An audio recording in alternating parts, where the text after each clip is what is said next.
안녕하세요, 공병원입니다. 오늘은 컴퓨터 화면 녹화 프로그램인 OBS 스튜디오의 기본 사용법에 대해서 배워보도록 하겠습니다. OBS 스튜디오라는 프로그램은 우리가 컴퓨터 화면을 녹화하기도 하고 또는 실시간으로 라이브 방송을 하는 그런 용도로 사용된 프로그램으로서 오픈소스 기반으로 만들어진 프로그램입니다. 따라서 전 세계에 있는 개발자들이 커뮤니티적인 그런 활동을 통해서 만들어가고 있는 프로그램으로서 다양한 기능과 더불어서 안정적인 그러한 녹화 기능을 제공하고 있습니다. 저는 이 프로그램을 접하고 사용하면서 이 프로그램이 굉장히 마음에 들었습니다. 그래서 이 프로그램에 대한 사용법에 대해서 공유를 하고 싶어서 이 영상을 만들어 보았습니다. 첫 번째 영상에서는 OBS 스튜디오의 기본적인 사용법을 좀 설명 좀 드리고요. 그 다음에 다음번 기회에는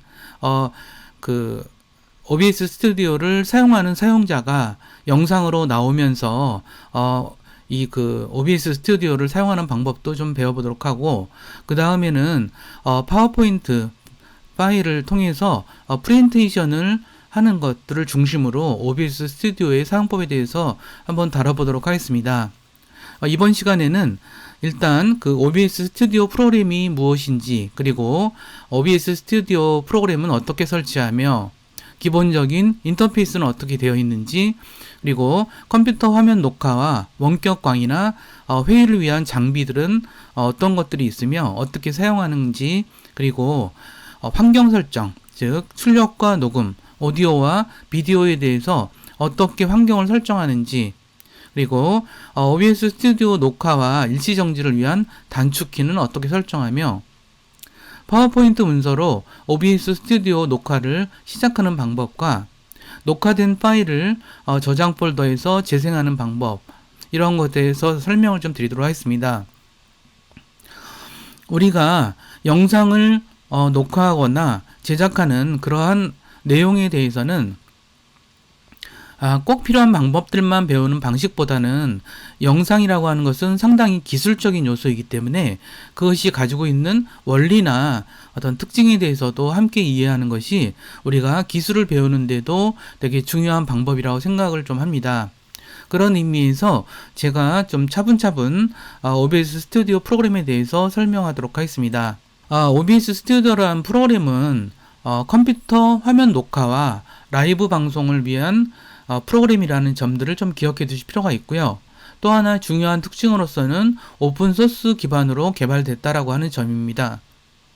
이 화면 녹화 프로그램이라는 의미는 우리가 컴퓨터를 통해서 파워포인트 문서를 가지고 뭘 설명을 하거나 뭘 발표하거나 뭐 이럴 때 사용하는 거겠죠.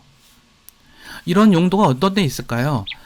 보통 이제 학교 선생님들이나 대학교 교수님들이 자신들의 강의를 녹화를 해서 이렇게 영상으로 만들거나, 또는 학생들도 마찬가지겠죠. 학생들도 자기가 이제 뭐 집이든 어디든 이렇게 파워포인트 문서로 만든 발표 문서를 영상으로 발표하는 경우, 이런 경우에 사용하는 프로그램이라고 생각하시면 될 것 같고요. 의외로 최근에는 이 비대면 수업이 많아지면서 이와 같은 영상을 통해서 발표하는 이런 사례가 되게 많은 것 같고, 심지어는 입사 면접도 영상으로 하는 경우가 종종 있다라고 합니다. 그래서 그럴 경우에 어떻게 해야 될 것인가, 뭐 이런 것들. 근데 이제 이럴 때 어떤 화면 캡처 화면 녹화 프로그램이 좋은지 그래서 생각할 때, 일단은 저는 프로그램이 안정적이어야 되고 또는 직관적이고 쉬워야 된다라고 하는 점을 좀 강조드리고 싶고, 그 다음에 화면 녹화 프로그램의 사용법만 익힌다고 되는 것이 아니라 그걸 둘러싼 어떤 여러 가지 장치들의 사용법도 좀 익힐 필요가 있습니다.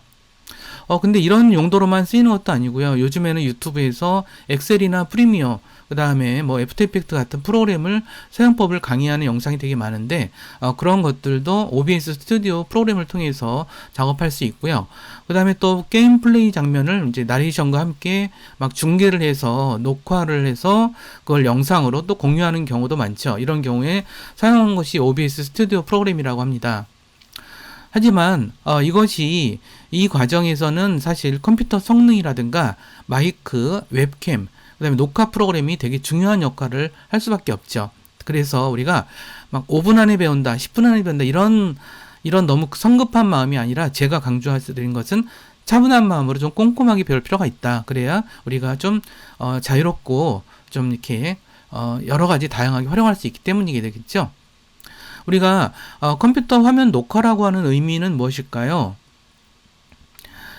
컴퓨터에서 작동하는 여러 가지 동작, 그것이 내가 컴퓨터를 사용하는 것일 수 있겠고, 파워포인트 문서를 이렇게 넘겨가면서 설명하는 것일 수도 있겠고, 아니면 어떤 축구 경기를 이렇게 내가 중계하는 것도 그런 거 되겠죠. 근데 이런 것들이 녹화를 해서 틀어지면, 그러면 그냥 이걸 녹화라고만 하는데, 우리가 실시간으로 방송을 하는 경우도 있죠. 이런 경우는 라이브 방송이 되겠죠. 그래서 OBS 스튜디오는 바로 이 그 녹화와 그 라이브 방송을 동시에 할 수 있는 프로그램이다라고 생각하시면 될 것 같아요. OBS 프로그램은 원래 오픈 브로드캐스트 소프트웨어라고 이제 불렀는데, 그래서 OBS라고 부르고 있죠, 지금. 2016년 정도부터 OBS 스튜디오라고 부르기 시작을 했습니다.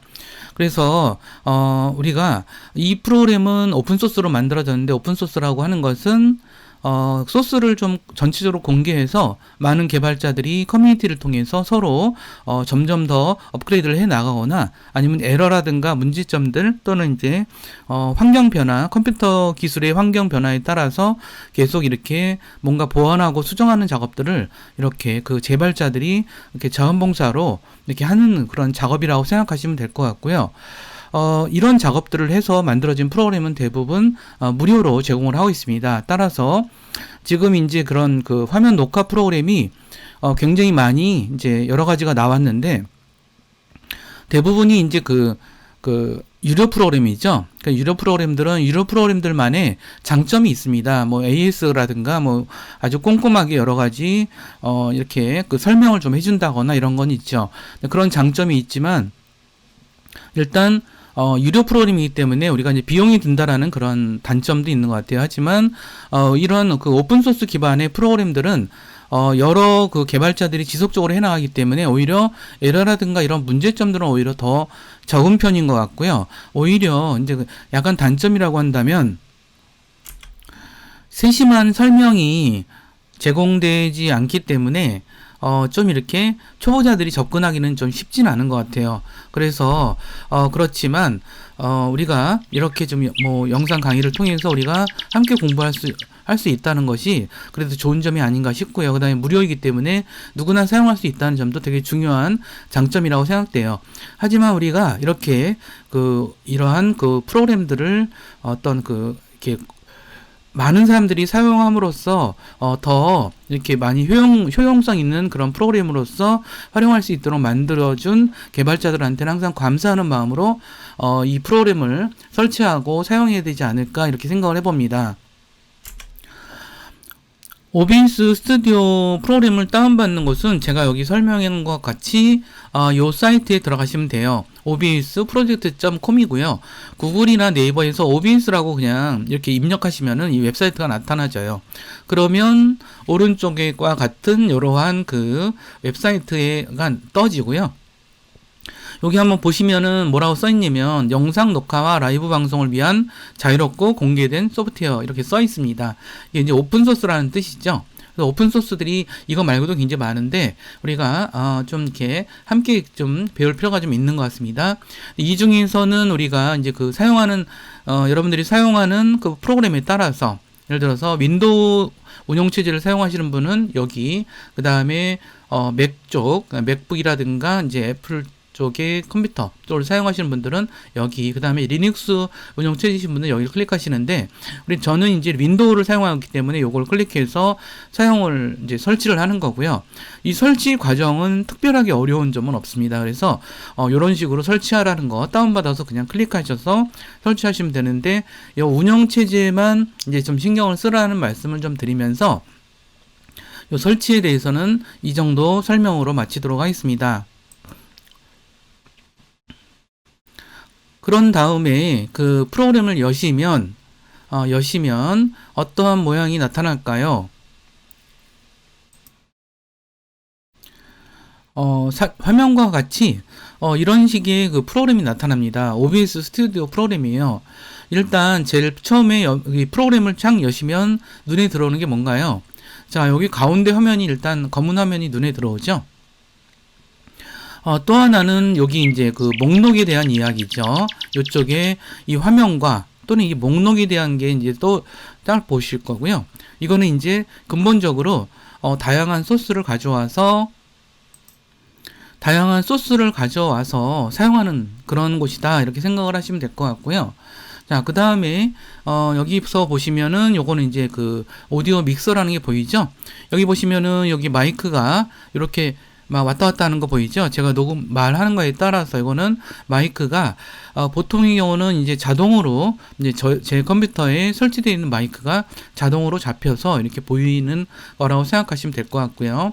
자, 그 다음에 여기는 이제 그 제어하는 영역이고, 보시다시피 뭔가를 녹음을 시작하고 중지하고 일시정지하고 이런 영역들이 이루어집니다.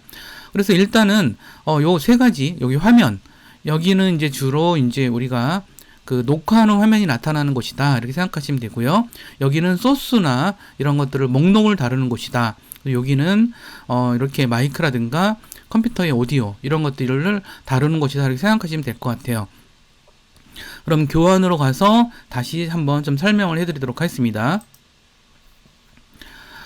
여기 보시면은 목록 부분, 우리가 이제 여기서 이 프로그램을 처음 열렸을 때 이러한 모양이 되는데, 우리가 이 프로그램을 처음 설치해서, 이 프로그램을 처음 열 때 어떤 메시지가 나타나요. 그게 뭐냐면, 이 프로그램을 녹화 중심으로 쓸 거냐, 아니면 방송 중심으로 쓸 거냐, 이렇게 나타나거든요. 이랬을 때 그냥 녹화 중심으로 한다 뭐 이렇게 그냥 선택을 하시면 돼요. 요거는 그냥 시작할 때 처음에만 프로그램 처음 열었을 때 이제 그런 이제 대화 상자가 나타나기 때문에 그냥 녹화 중심으로 한다 생각하시면 되고, 그런 다음에 나타난 요 화면이 있죠. 그쵸? 이 화면이 있는데 여기는 장면 목록, 그 다음에 소스 목록 이렇게 두 가지가 나눠져 있어요. 제가 설명드렸듯이 여기는 주로 어떤 장면이나 소스에 대한 목록, 소스는 되게 다양하게, 그러면 소스는 되게 다양하게 사용할 수 있다는 뜻이겠죠. 자, 그 다음에 여기서 이제 맨 먼저 해야 될 작업이 있어요. 그건 뭐냐면 우리가 여기다가 장면 목록에다가 추가를 하는 거예요. 추가한 목록에다가 여기는 플러스 단추가 있죠. 여기 보시면 플러스 단추가 있는데 플러스 단추를 클릭해서 여기다가 이제 장면을 만드는 거죠. 장면을 꼭 만들지 않아도 되긴 하지만 우리가 여러 상황들에 의해서 녹화를 한 거를 예상한다면 이렇게 장면 화면 캡처 이런 식으로 이런 장면을 만들어 주면 좋을 것 같고요. 그 다음에 이 장면을 선택한 상태에서 여기서 또 플러스 단추를 눌러서 우리가 디스플레이라고 하는 것은 우리가 컴퓨터에 있는 그런 영상을 보여주는 모니터 같은 그런 장치를 디스플레이라고 얘기를 하고 있고요. 그랬을 때 이렇게 그 모니터를 캡처할 거라서 디스플레이 캡처를 선택하시면은 이렇게 디스플레이 캡처가 나타나져요.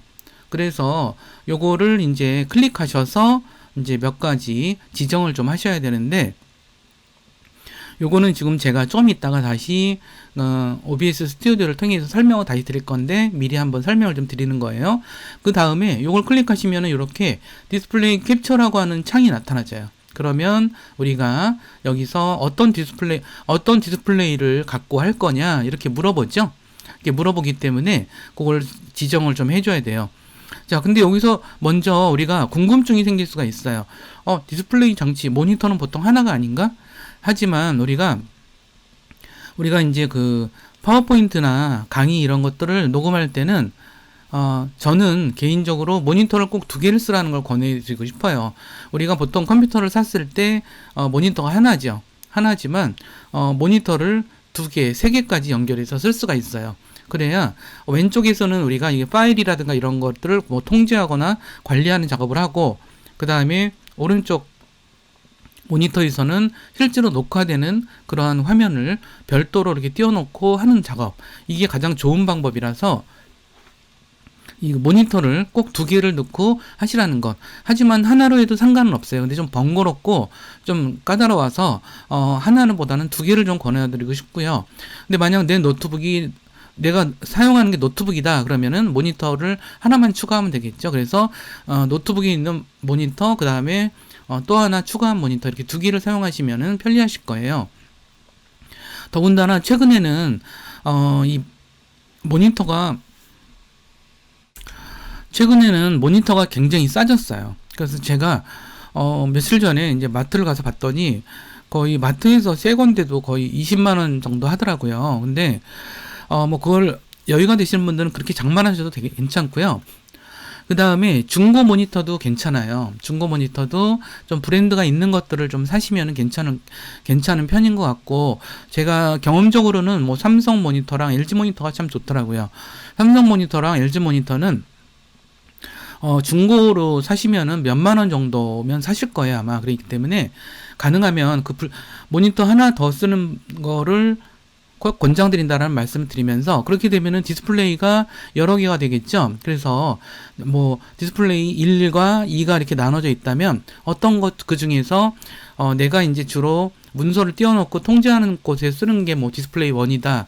그러면은 우리가 프레젠테이션 용으로 쓰는 것을 디스플레이 2다 라고 한다면 디스플레이 2를 여기서 지정하시면 되는 거예요.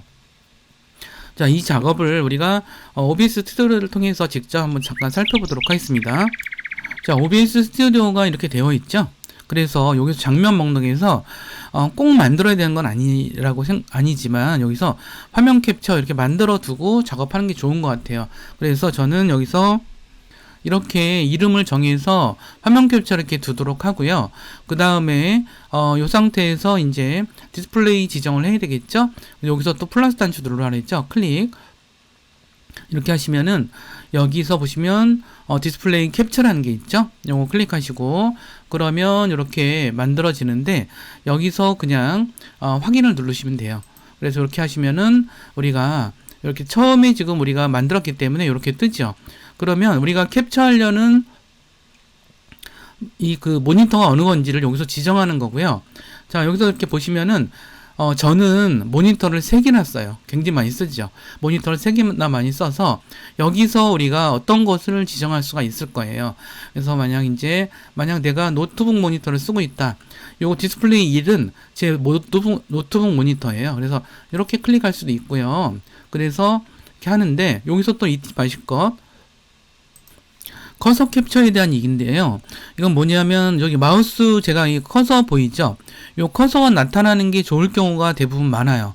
예를 들어서 나는 파워포인트를 갖고 뭔가를 설명한다고 한다라고 할 때는 이런 입력 커서 마우스 포인터라고 하는 이 커서가 나타나는 게 좋을 수도 있고요.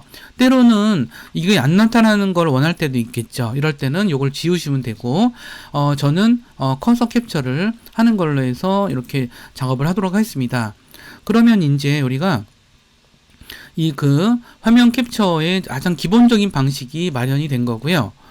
그러면 강의 녹화를 위해서 우리가 기본적인 그런 장치들, 그러니까 디바이스들에 대해서 한번 좀 설명을 좀 할 필요가 있는 것 같습니다. 제일 먼저 제가 이제 듀얼 모니터를 말씀드렸죠. 이렇게 모니터를 2개를 구비하시라는 것. 그 다음에 보통은 이제 하나의 모니터를 가지고 컴퓨터랑 연결해서 사용하시는데 요즘에는 이렇게 듀얼 모니터를 사용하는 이런 장치들이 나왔더라고요. 그래서 요 뒤로 케이블이 연결돼 있어서 연결이 돼 있는데 이와 같이 2개의 모니터를 사용하시면은 요 왼쪽 화면은 주로 이제 문서를 띄워놓거나 여러 가지 이제 우리가 뭐 OBS 스튜디오라면 OBS 스튜디오를 컨트롤할 수 있는 그런 것도 여기다 하고 그 다음에 실제로 캡처되는 화면은 여기로 지정하거나 이런 식으로 사용하라는 말씀을 좀 드리는 거고요. 그럼 이 모니터와 이게 좀 2대잖아요. 보통은 요 한 대의 모니터에 컴퓨터가 케이블로 연결돼 있잖아요. 근데 보통 요즘에는 이제 이것을 2개를 이렇게 연결할 수 있게 나와 있는 경우가 되게 많아요. 컴퓨터 모니터를 연결하는 케이블과 더불어서 이제 HDMI 케이블이라는 게 좀 있어가지고 그거는 이제 마트에서도 팔고 컴퓨터 부품 가게에서 많이 파는 건데 그걸 해서 HDMI 케이블 꽂는 곳이 양쪽에 있거든요. 이쪽에도 HDMI 케이블을 꽂고 저 끝에도 HDMI 케이블을 꽂아서 그러면 애초에 그래픽카드에 연결되어 있던 모니터 케이블이 있고 요 두 개의 케이블 있겠죠? 케이블을 요 양쪽으로 연결해서 두 대의 모니터를 쓰시면 될 것 같아요. 자, 그 다음에 마이크가 있는데 보통은 마이크에는 두 가지 종류가 있는 것 같아요. 하나는 뭐냐면 보면은 우리가 컴퓨터 본체의 뒤를 보시면 그러니까 마이크를 꽂는 동그란 잭이 있어요. 거기다 꽂아서 하는 그런 마이크가 있고요. 보통 거기다가는 이렇게 핀 마이크 같은 거를 많이 꽂아서 쓰는 편이에요. 그래서 핀 마이크로 꽂아서 쓸 수가 있고요. 근데 요즘에는 일반적인 이런 마이크도 많이 사용하고 있죠.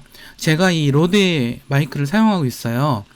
예전에 비해서는 마이크 가격이 많이 좀 싸진 편인데 그래도 이런 마이크가 성능 좋은 것들이 한 10몇만 원 정도 하는 걸로 알고 있고요. 로데 이 마이크가 되게 좋더라고요. 그래서 이걸 쓸 수가 있고요.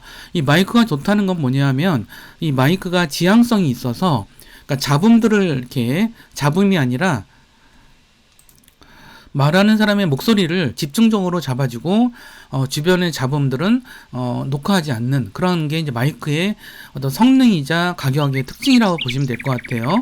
그래서 근데 이런 일반적인 이런 그 마이크들은 보통 USB로 연결이 되어 있어요. 그래서 USB로 연결되어 있는 마이크가 있어서 그래서 마이크는 그 잭으로 연결해서 쓰는 것과 USB로 마련해서 그러니까 연결해서 쓰는 것이 있다라고 하는 거고요. 자, 그 다음에 웹캠에 대해서는 요즘에 웹캠을 워낙 많이 쓰시니까 웹캠도 여러 가지가 있는데 저는 지금 로지텍 거를 쓰고 있고요. 로지텍 거는 되게 무난해요. 근데 아주 싸진 않아요. 그래서 이것 또한 10만 원대 정도면은 어느 정도 좋은 웹캠을 쓰실 수 있을 것 같아요. 웹캠에서는 어떤 것들이 중요하냐면 그 웹캠이 어느 정도의 해상도로 촬영하느냐 이것을 이제 포커스를 맞춰야 되거든요. 그러니까 제가 사용하고 있는 로지텍 웹캠은 4K까지, 그러니까 4K는 요즘에 가장 이제 해상도 높은 그런 수준이라고 볼 수 있는데 4K까지 촬영하는 그런 웹캠이고요.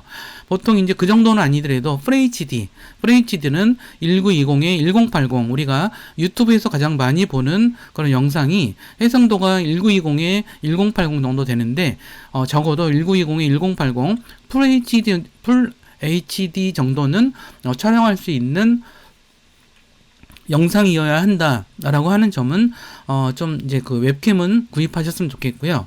자, 그 다음에 또 이제 그 좀 필수적인 장비. 물론 이거 말고도 굉장히 장비는 많아요. 근데 저는 이제 필수적인 장비만 말씀 좀 드리는 거고요. 요거는 이제 그 조명 장치가 필요해요. 왜냐면 저도 아직 조명 장치를 안 사서 제가 조명 장치를 사면 이제 그 제 얼굴을 보여드리면서 영상 촬영하는 거를 좀 보여드리도록 하겠습니다. 조명 장치를 안 사서 그런데 조명 장치가 꼭 있어야 돼요. 왜냐하면 우리가 보통 책상에서 이런 작업을 하는데 보통은 뭐예요? 이제 그 방에 있는 등은 내 뒤에 있는 경우가 많아요. 그러면 얼굴이 어떨까요? 그늘이 지죠. 그늘이 져서 좀 이상하게 나오는 경향이 있어요. 그래서 우리가 책상에 모니터 뒤 정도에다가 이런 그 링 라이트, 예전에는 이것도 엄청 비쌌는데 뭐 몇천만 원, 몇백만 원씩 해요. 근데 그런 건 지금 우리가 쓸 수는 없고 이런 것들은 지금 몇만 원 정도 선에서 나오고 있어요. 그래서 여건이 되시는 분들은 이걸 좀 마련하시면 훨씬 여러분들의 얼굴이 예쁘게 또는 멋있게 나온다는 점들, 그런 점들도 좀 아실 필요가 있는 것 같아요. 그러면 우리 환경 설정하는 거 좀 설명을 좀 드리도록 할게요. 일단 OBS 스튜디오, 제가 OBS 스튜디오를 무작정 사용하자, 이 말이 안 돼요. 이 OBS 스튜디오는 영상을 다루는 프로그램이라서 몇 가지 중요하게 설정을 좀 하고 넘어가야 될 것들이 있거든요.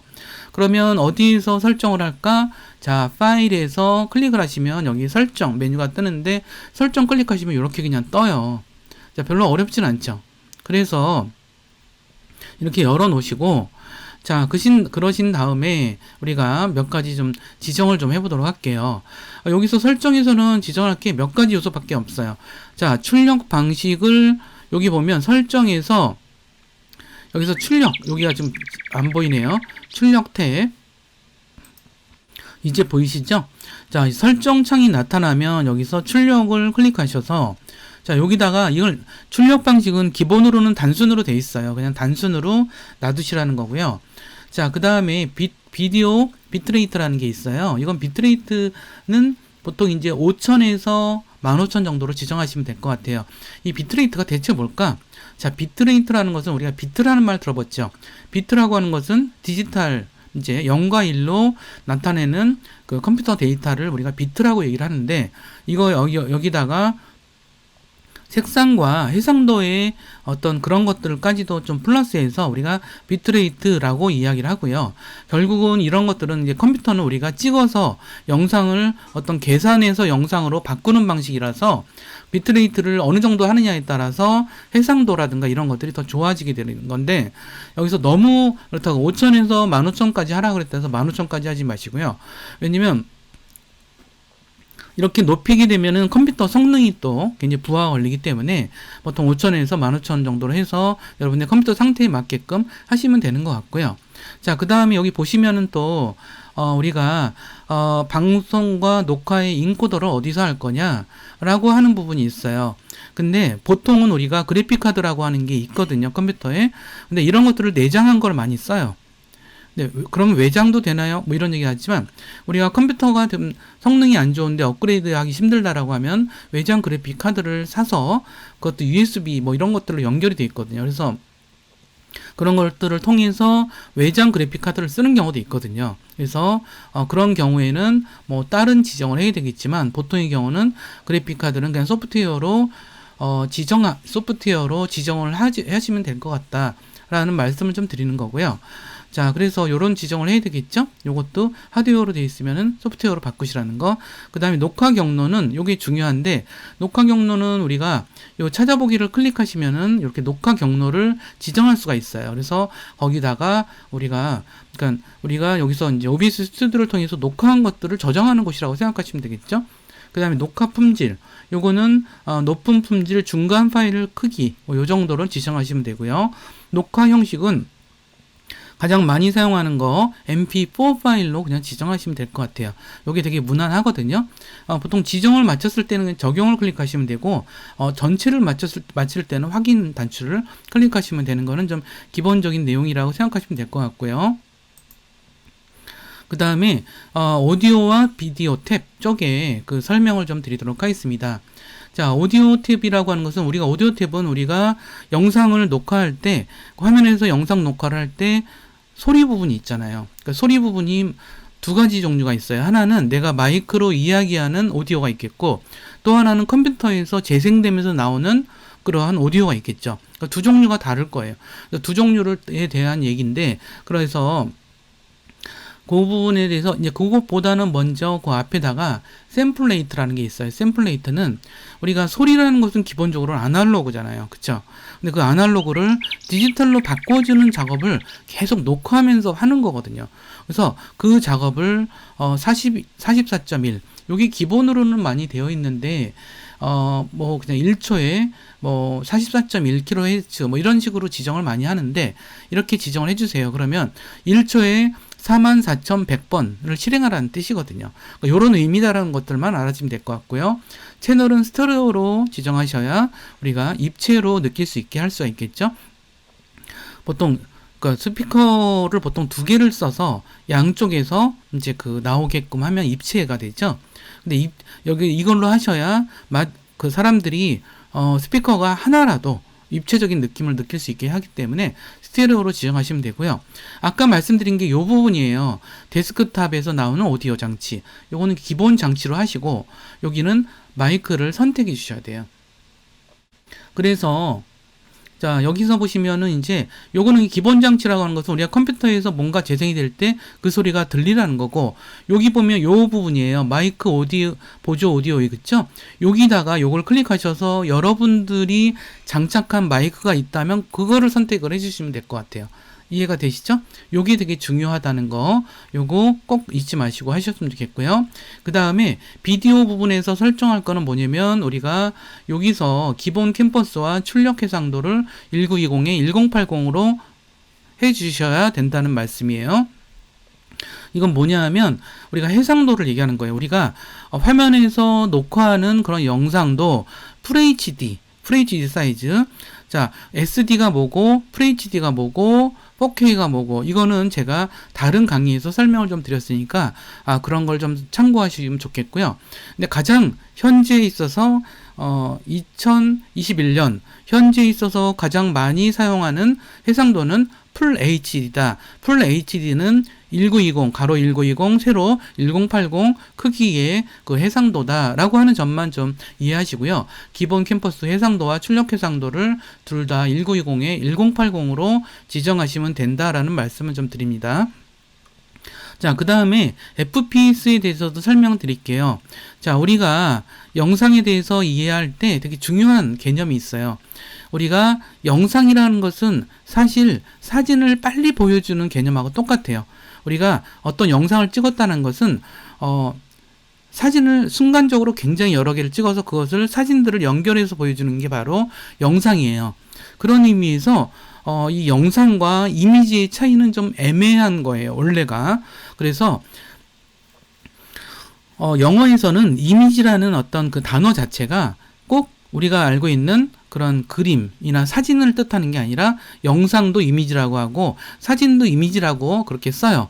그런 식으로 이미지, 영상이라는 것은 결국은 개별 이미지들을 모아놓은 거다. 근데 빨리 보여주니까 그런 것들이 영상처럼 보이는 거일 뿐이에요. 그런 것들을 우리가 FPS라 그래서 그럼 1초에 몇 개의 사진을 보여줄까? 한 30개 정도만 보여주셔도 돼요.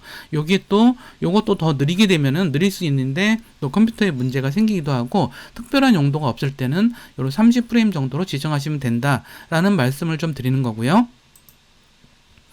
그 다음에 우리가 이제 이 녹화를 할 때 우리가 좀 주의할 점이 있는데 그거는 뭐냐 하면 녹화를 하다가 시작할 때 우리가 스위치를 눌러서 여기 보면 방송 시작, 녹화 시작 이런 게 있잖아요. 이걸 클릭해서 시작할 수도 있지만 이것보다는 단축키를 쓰는 게 훨씬 더 편해요. 그렇기 때문에 단축키를 여러 개를 지정할 필요는 없지만 요 4가지 정도는 꼭 지정하라는 말씀을 좀 드리고 싶어요. 뭐냐면 녹음을 시작할 때 F12키, 그러면 F10키만 딱 누르면 키보드에 누르면은 녹화가 바로 시작되고요. 그 다음에 그러면 녹화 중단도 F11로 했네요. 이건 뭐냐면 이건 녹화 중에서 F11을 누르면은 중단이 된다는 뜻이에요. 이해가 되시죠? 근데 우리가 왜 갑자기 중단할까요? 중단하는 것은 녹화가 다 끝났기 때문에 중단을 하는 거겠죠. 그리고 근데 이제 중간에 보면은 갑자기 이제 잠깐 중단을 해야 될 일이 일시 중지를 해야 될 경우가 생기거든요. 그럴 경우를 위해서는 F11키를 배정을 해주세요. 요거는 여기다 입력 커서를 두고 키보드에 F11 키를 딱 누르시면은 바로 F11이라고 이렇게 입력이 되거든요. 다시 설명드리면 여기다가 입력 커서를 두고 F11을 누르면 F11키가 이렇게 작성이 되는 거고 키보드에서 F11키 보이죠? 그 F12키를 누르면은 이렇게 진정이 되는 거죠. 이런 식으로 해서 하는 거예요. 자, 그러면 우리 상상을 한번 해볼까요? 내가 녹화를 한다라고 상상을 해서 한번 이야기를 해볼게요. 맨 먼저 녹화를 시작할 때는 F12키를 딱 누르죠. 그러다가 막 녹화를 막 신나게 해요. 그러다가 녹화를 잠깐 뭐 화장실에 갔다 온다거나 뭐 특별한 일이 생겼어요. 그러면 일시 중지를 하고 싶어요. 그럼 F11키를 딱 눌러요. 그래가지고 뭐 이것저것 좀 하다가 다시 그럼 녹화를 시작하려면 F11키를 다시 딱 누르고 또 계속 녹화를 다시 진행하다가 녹화가 다 끝날 쯤 되면 F10키를 눌러서 끝낸다. 요런 시나리오. 저는 이 시나리오를 통한 이런 그 공부법을 되게 좋아해요. 왜냐면 시나리오는 상상을 통해서 뭔가를 실행하는 거죠. 상상 훈련이에요. 그래서 이걸 통해서 우리가 공부를 하게 되면 기술과 노하우를 익히는데 굉장히 좋더라고요. 그래서 제가 이런 일시정지, 녹화, 일시정지 뭐 그 다음에 다시 일시정지 해제, 그 다음에 녹화 중지, 요것은 단축키를 만들어 두라 이런 말씀을 좀 드리는 거고요. 자, 그 다음에 오늘 주로 제가 기본적인 설정을 좀 설명을 많이 드리고 있죠. 자, 제가 기본적인 설정을 먼저 말씀드린 것은 기본 설정만 우리가 충분히 이해하고 필요한 것만 지정을 해 놓으시면 다른 것들은 그 다음부터는 이 설정을 신경 쓰지 않고 녹화에만 우리가 집중할 수 있기 때문인 거예요. 자, 그러면 이제 마지막으로 또 이제 우리가 설정할 게 조금 남았어요. 자, 뭐가 남았냐면 여기서 보시면은 오디오 믹스라는 게 있었죠. 자, 오디오 믹스라는 게 있었는데 이 오디오 믹스를 이제 설정하는 거예요. 보시면은 우리가 말을 하게 되면 여기 왔다 갔다 해요. 그래서 보통 마이크 여기서는 이제 그 오디오 녹화는 대개의 경우 여기 보면 0 데시벨이라고 돼 있죠. 0 데시벨을 기준으로 여기에 살짝 못 미치는 정도로 녹화가 되면 괜찮아요. 근데 이걸 막 거의 0을 막 넘어가려고 자꾸 한다 그러면 너무 큰 거고, 그래서 좀 줄여야 될 필요도 있고, 줄이는 건 요거를 갖다가 요 슬라이드 도구를 이렇게 드래그하면 이렇게 좀 줄여지니까 요걸 갖고 줄이라는 말씀을 좀 드리는 거예요. 그래서 오디오랑 데스크탑에서 나온 소리도 너무 크면 좀 그러니까 요것도 조절을 하시라는 것.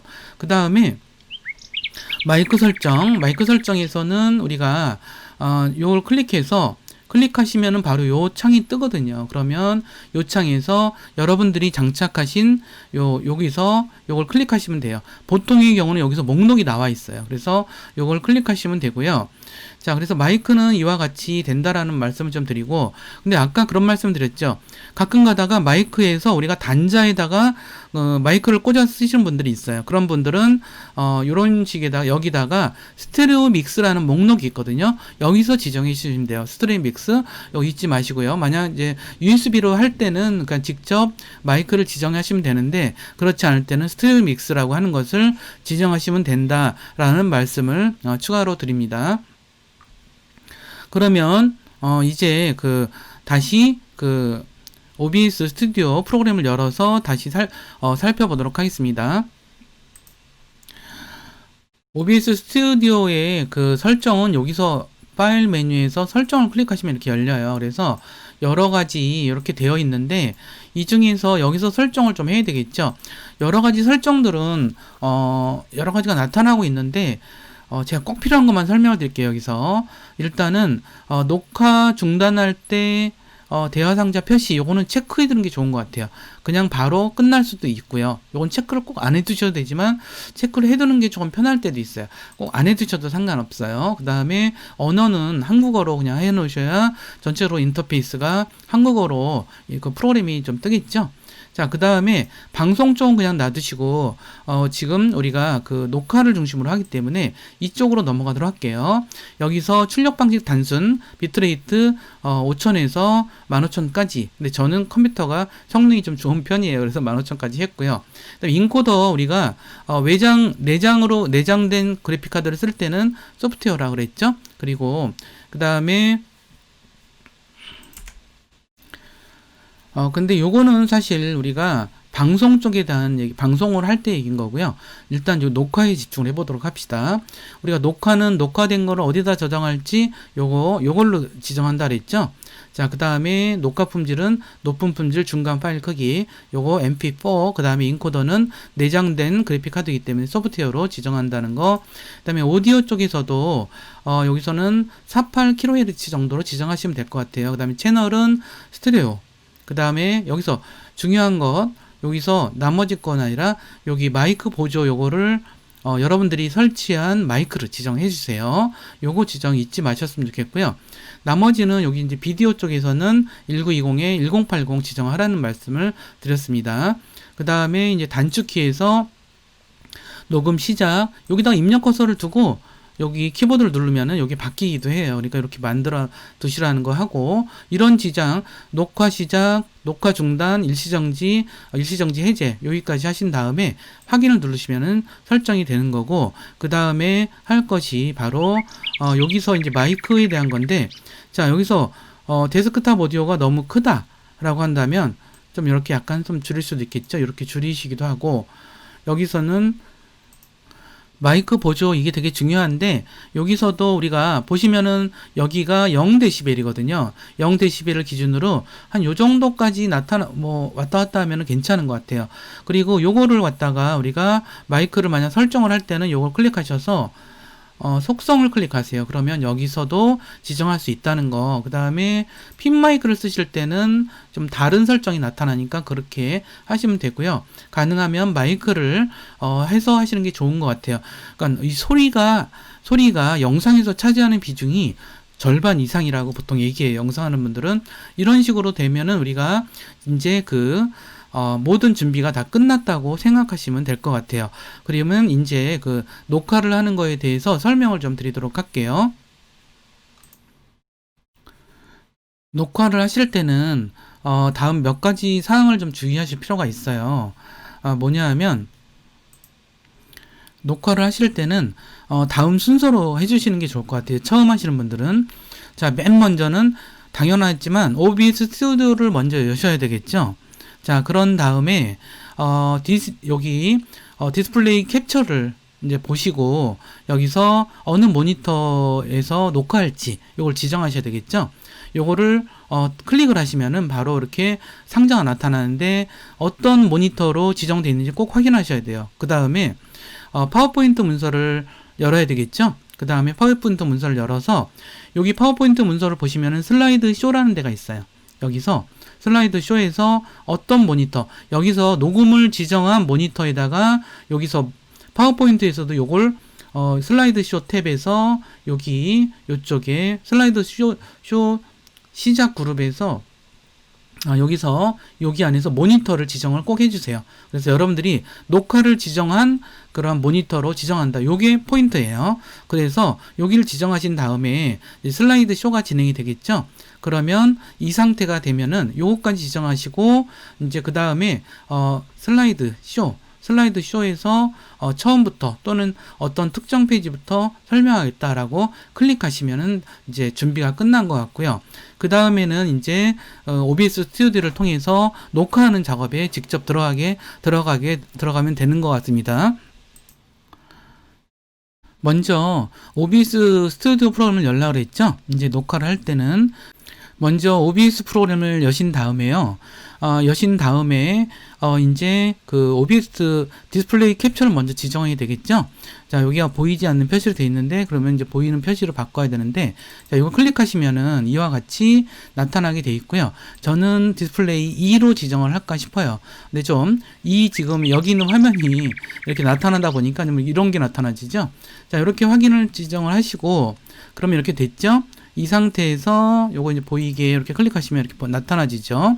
이 상태에서 그 다음에 파워포인트를 띄워야 되겠죠.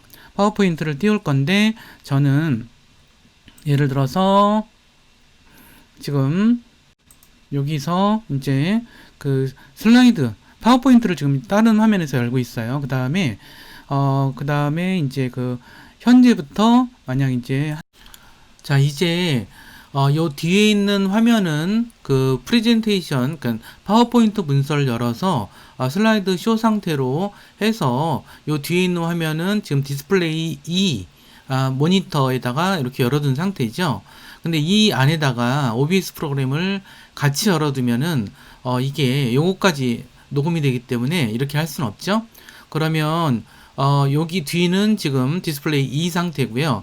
저는 왼쪽에 디스플레이 3 화면이 있습니다. 그래서 OBS 화면을 그쪽으로 이동시켜서 작업을 해보도록 하겠습니다. 자, 어떻게 하냐면 이 화면을 저는 드래그해서 왼쪽으로 이렇게 가면 그러면 디스플레이 3 화면은 바로 이와 같이 되어 있는데요. 자, 여기는 이제 디스플레이 3 화면, 그러니까 이렇게 그 파워포인트 파일을 이와 같이 뒤에 있는데 이쪽으로 가져왔으니까 OBS 요거를 이렇게 열어놓고 이 상태에서 이제 이 프레젠테이션을 이제 진행하도록 하겠습니다. 이제 이 OBS 스튜디오가 있는 그 디스플레이 장치는 다른 화면이겠죠. 이 화면에서 이와 같이 열어놓고 이제 방송을 시작하도록 하겠습니다. 먼저 방송 시작하기 전에 F11을 누르거나 여기서 녹화 시작을 눌러야 되겠죠. 자, 방송이 아니라 녹화 시작을 누르고 시작하도록 하겠습니다. 이렇게 누르고 시작을 하는 거고요. 다시 누르면 이제 중단이 됩니다. 여기서 그러면 시작을 하도록 하겠습니다. 안녕하세요, 공병원입니다. 전자책 출판의 시대가 열린 것에 대해서 설명을 한번 드려보도록 하겠습니다. 전자책이란 무엇일까요? 전자책이 본격적으로 읽히기 시작하면서 전자책에 대한 관심이 높아지고 있습니다. 전자책의 파일 형식이 전자책인 EPUB 형식으로 표준화되면서 우리는 보편적인 그러한 전자책 형식이 자리 잡게 됐고요. EPUB는 스마트폰 등 다양한 디바이스에 최적화된 방식을 제공하고 있습니다. 전자책은 언제 어디서나 구매와 독서가 가능한 모바일 방식으로 이루어지고 있고, 국내에서는 교보나 S24, 알라딘 같은 대형 서점과 스마트폰이 본격화된 2010년에 들어서 리디북스, 밀리서재 같은 스마트폰 중심의 전자책 플랫폼들로 인해서 더욱 활성화되고 있습니다. 자, 이와 같이 우리는 녹화를 한 거죠. 지금 뭐 강의일 수도 있겠고 아니면 어떤 설명일 수도 있겠고요. 이와 같이 된 다음에는 우리가 요거를 녹화가 끝났으니까 이제 끝내기를 누르면은 이제 그 전체적으로 OBS 프로그램이 종료되는 거라고 생각하시면 될 것 같습니다. 그러면 우리가 녹음한 파일은 어디 있을까요?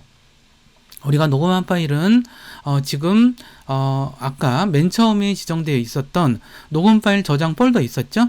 여기에 우리가 비디오 폴더, 여기 보시면은 내 컴퓨터에 동영상, 이 부분에 내 컴퓨터의 동영상 부분에 우리 파일이 있을 거예요. 그러면 이거 여기 폴더를 가서 윈도우 탐색기를 여는 건 아시죠? 윈도우에서 시작 메뉴에서 보조 프로그램 쪽, 그쪽에서 이제 윈도우 탐색기를 여시면은 요 파일을, 요 폴더를 가서 여기다가 오른쪽 마우스를 클릭해서 이렇게 연결 프로그램에서 뭐 곰플레이라든가 아니면 다른 프로그램들을 클릭하시면은 이게 영상이 이제 보이게 되어 있어요. 이와 같은 방식으로 우리가 영상을 좀 할 수 있는데, 요거는 별로 어려운 건 아니죠. 영상을 한번 재생을 대부분 해보셨을 테니까. 근데 이제 보통은 이제 영상 프로그램에서 우리가 좀 이해하실 거는 뭐냐면 코덱에 대한 이야기예요. 우리가 영상이라는 것은 원래는 굉장히 용량이 큰 파일이에요. 원래가. 근데 이것을 어떤 식으로 압축하는지에 따라서 여러 가지 영상 형식이 나눠져 있어요. 그래서 여기서 WMV, MP4, 이런 식으로 형식이 나눠져 있죠. 이것은 다 코덱과 관련돼 있어요. 그래서 코덱이라고 하는 것을 우리가 잘 처리를 해줘야 이런 영상 플레이어가 좋은 거라고 볼 수가 있는데, 그럼 곰플레이어 같은 경우는 워낙 범용적으로 많이 쓰니까 코덱들을 다 해석을 해주니까 굉장히 편하게 쓸 수 있다, 이런 말씀은 좀 드리고요. 그 다음에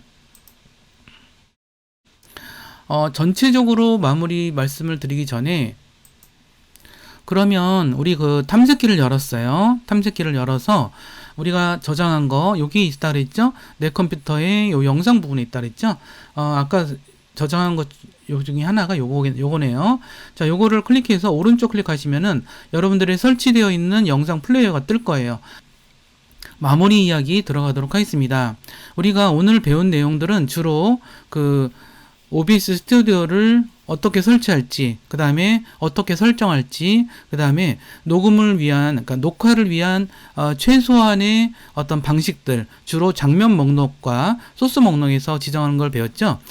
이러한 소스 목록에서는 플러스 단추를 눌러서 디스플레이 캡처 누르라는 거 꼭 잊지 마시고, 설정창에서는, 설정창은 뭐였죠? 파일 메뉴에 설정을 누르시면 나타나는 설정창에서 출력 방식, 비디오, 비트레이트, 인코더, 그 다음에 녹화 경로와 품질, 형식, 템플레이트, 그 다음에 데스크탑, 그 다음 데스크탑과 마이크의 오디오 장치, 해상도, FPS 단축키, 이런 것들을 지정하라고 말씀드린 거고요. 그 다음에 이제 실제로 이제 그 녹화를 할 때, 파워포인트로 녹화한다 했을 때는 파워포인트 녹화하기 전에 먼저 OBS를 띄워놓으라 라고 하는 말씀을 드렸고요. 그런 다음에 디스플레이 녹화하는 디스플레이를 지정한 것들을 확인을 하고 몇 번 디스플레이인지, 그 다음에 파워포인트도 열어서 파워포인트 안에서도 슬라이드쇼 탭에서 모니터를 우리가 좀 전에 지정한 디스플레이 캡처 모니터로 지정한 다음에 이 상태에서 이제 그 파워포인트에서 프레젠테이션을 하면서 여러분들이 F12키, 우리가 그 녹화 시작하는 키 눌렀죠? F12키로 누르면서 파워포인트를 이렇게 설명하면서 하면은 녹화가 되고, 그런 것은 이제 그 우리가 컴퓨터 그 지정되어 있던 녹화 폴더에 가서 이제 그 곰플레이어라든가 이런 재생 프로그램을 통해서 열면은 열린다라고 하는 말씀까지 드린 것 같아요. 오늘 좀 이렇게 장황하긴 하지만 제가 이런 그 영상 촬영에 대한 기본적인 어떤 원리나 이런 것까지 포함해서 말씀드리느라고 예상보다 좀 길어진 것 같네요. 다음 시간에 OBS를 통한 여러 가지 촬영 방법에 대해서 좀 더 유익하고 재밌는 내용 가지고 다시 찾아뵙도록 하겠습니다. 감사합니다.